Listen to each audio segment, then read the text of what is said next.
Cipher case और नैब Toshakhana case की Adiala jail में समाअत है। लास्ट हियरिंग के ऊपर 4 तारीख को कॉपियां तकसीम की गई थी।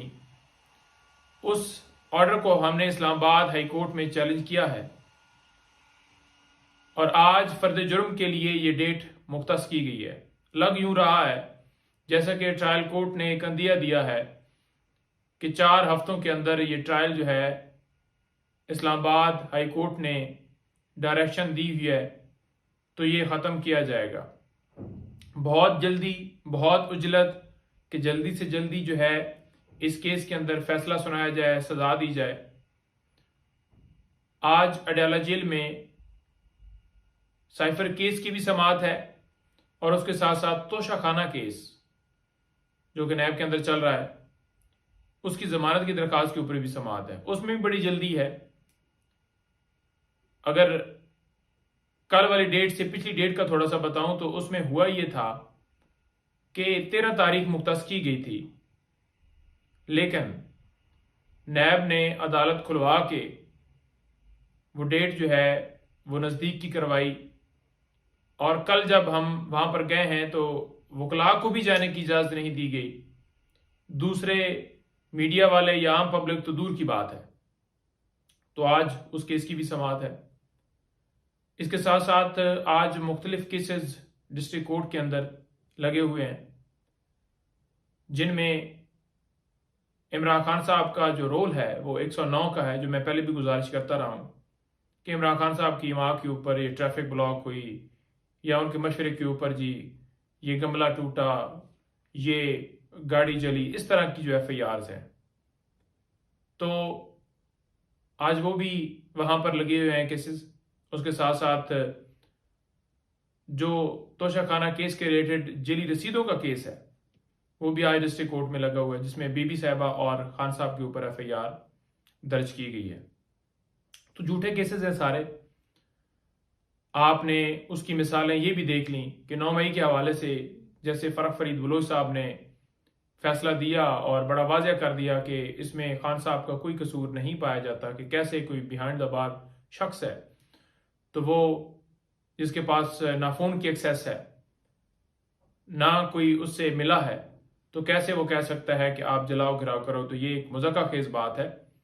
तो उन्होंने जो अपनी ऑर्डर्स दिए थे मुख्तलिफ जमानतों के अंदर तो बड़ी बात जो है वो वाज़ेह कर गए। इसके साथ साथ कल जो 3 खान साहब की जमानतें कन्फर्म हुई हैं, 18 मार्च जुडिशल कम्प्लेक्स के ऊपर हमला, उसकी FIRs है। नवाज शरीफ साहब यहाँ पर पेश होते हैं, लोग भी होते हैं, गमले भी टूटते हैं, कोई FIR दर्ज नहीं होती। खान साहब जब भी पेश हुए तो उनके वर्कर्स के ऊपर, खान साहब की गाड़ी के ऊपर शेलिंग और लोगों के ऊपर तशद्दुद किया गया। तो बजाय ये कि पुलिस के ऊपर FIR दर्ज होती, लेकिन इमरान खान साहब के वर्कर्स के ऊपर बेशुमार FIRs और खान साहब के ऊपर भी दर्ज कर दी गई। तो वो भी कल कन्फर्म हुई हैं। तो वो भी इसी बात का आपको सबूत देती हैं कि किस तरह से ये केसेस बनाए गए हैं। जमानत तभी कन्फर्म होती है कि जब उस केस के अंदर ये नज़र आता है कोर्ट को कि इस केस के अंदर कोई ऐसा ठोस सबूत नहीं है, कोई शवाहिद नहीं है जिससे ये जमानत जो है वो कैंसिल की जाए। इसके साथ साथ कल तोशाखाना केस के अंदर उस ऑर्डर को सस्पेंड करने के हवाले से जो दरख्वास्त दी हुई थी उसमें भी फैसला महफूज कर लिया गया है। और आपको पता ही है कि खान साहब के केसेस हों तो पहले लगते नहीं हैं, फिर सरकार भी जितने बहाने बना सकती है बनाती है और फिर एंड पर फैसला महफूज कर लिया जाता है। और वो फैसला महफूज जो है पता नहीं अब फिर कब आता है। उसके साथ साथ कल इद्दत वाला जो केस लगा हुआ था उसको भी काबिल समाअत करार दिया गया है। तो हमें तो पता था कि ये काबिल समाअत होगा, क्योंकि जिस तरह से पहले मुफ्ती सईद साहब को इस केस के अंदर जनाब लाया गया, प्लांट किया गया, फिर इसी तरह ख़ाबिर मानिका को उनके ऊपर FIR दर्ज करके तो फिर उनको उठा के और फिर उनको भी इसी तरह से लाया गया है। और ये जितने हथकंडे कर लें, खान साहब सुरखरू हैं और ये कभी सुरखरू नहीं हो सकते। ना इनका वोट बैंक बढ़ सकता है।